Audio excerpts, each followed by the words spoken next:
Hey guys, what's up? How is it going? Welcome back to the journey of Failure Man, and also welcome back to another fabulous afternoon. A very good afternoon to you. Guys, you know very well I am a super crazy learner in English. Basically, I am super crazy learner speaking English. That's why I have to learn how can I able to speak in English fluently, smartly and confidently. That's why I no need to learn all dictionary. I no need to learn all word meaning. But I have to learn all word feelings, emotion.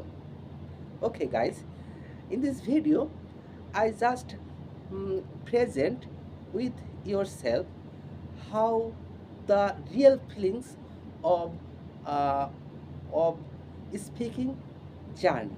Guys, let's go start.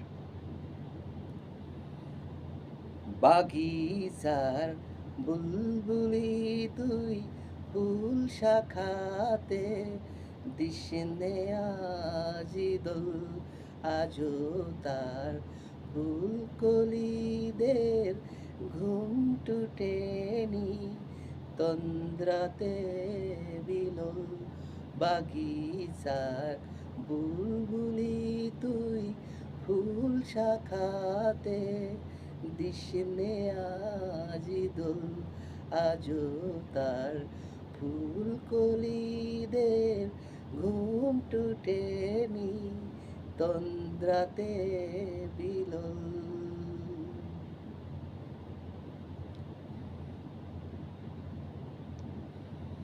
আজো হায় রিক্ত শাখায় উত্তরি by ঝুলছে নিশিদিন।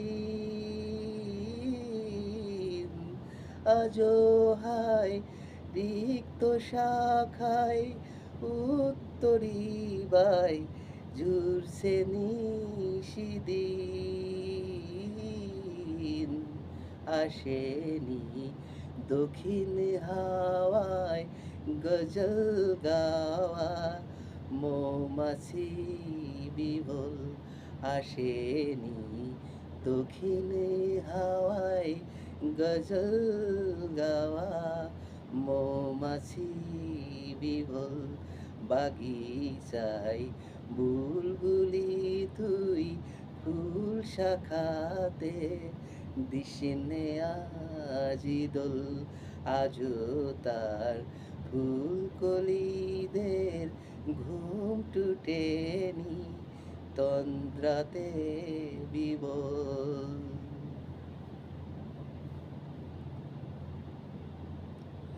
কবে সে ফুলকুমারী ঘুমটা টুটি আসবে বাহিরে। কবে সে ফুলকুমারী ঘুমটা টুটি আসবে বাহিরে। শিশিরের স্পর্শ সুখে ভাঙবে রে ঘুম রাঙবে রে কপল। শিশিরের স্পর্শ সুখে ভাঙবে যে ঘুম রাঙবে যে কপল। বাগিচার বুলবুলি তুই ফুল শাখাতে দিশনে আজি দোল আজো তার ফুলকলিদের ঘুম টুটেনি তন্দ্রাতে বিলোল।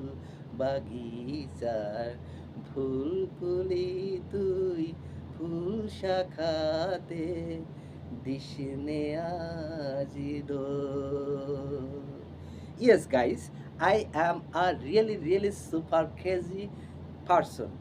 Basically, I present this song for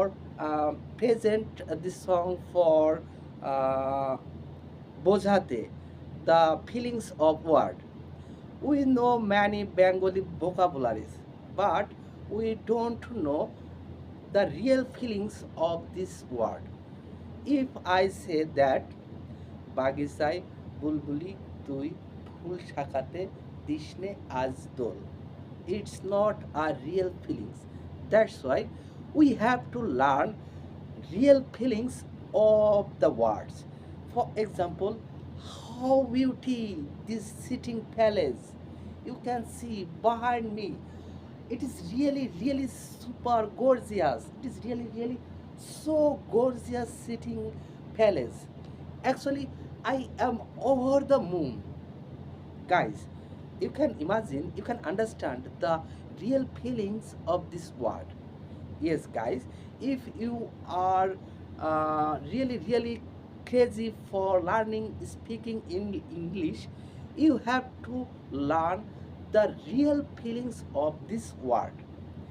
When you able to learn the feelings, the real feelings of this word, that time you can present your emotion properly, smoothly, and confidently.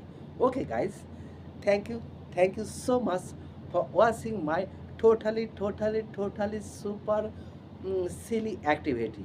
Guys, no more longer. See again. Bye for now.